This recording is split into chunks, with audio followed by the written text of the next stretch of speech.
به بازی گرفته باش. به آسمان و دریا نگاه میکنم. غم انگیز و جذاب است دنیا. با این همه آیا اعتصاب شهاب سنگ ها و نهنگ ها شجاعانه نیست؟ شجاعانه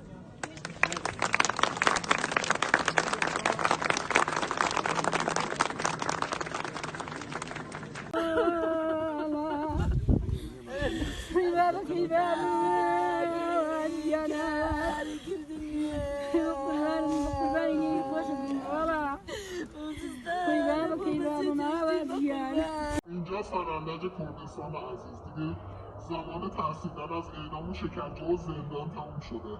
دیگه زمان سکوت تموم شده.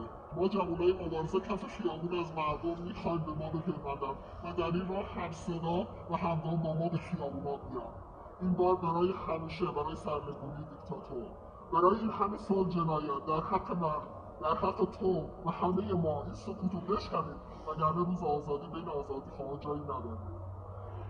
مزدوران حکومتی هم اینو خوب بدونن که ما هر لحظه که بخوایم در یک چشم به هم زدن شما رو پیدا میکنیم و به سزای سالها شرارت در حق مردم خواهیم رسانید.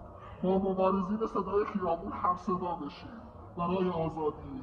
کردستان عزیز جانم فدای ایران. کاتی ترسان لإعدام وإشكنجة وزندان كوتاهي هاتوا سردن بيتنجي تواوبو مش العواني شورشگیر سر شقام دعوا لخلقی دکن که لگل من وبدن روح انگاو لگل من بین سر شقام یک جای روح همیشه برو خاندنی دیکتاتور و ام شمسا و ظلم و ستما بدن بر بمن و تو همو من تراوا ام بيتنجي دشتيني تكايا وقلنا لغوشي آزادی دانا آزادی خوازان جگه نیو نابیتوا لگل شورشگیر سر شقام هاودن بین بو آزادی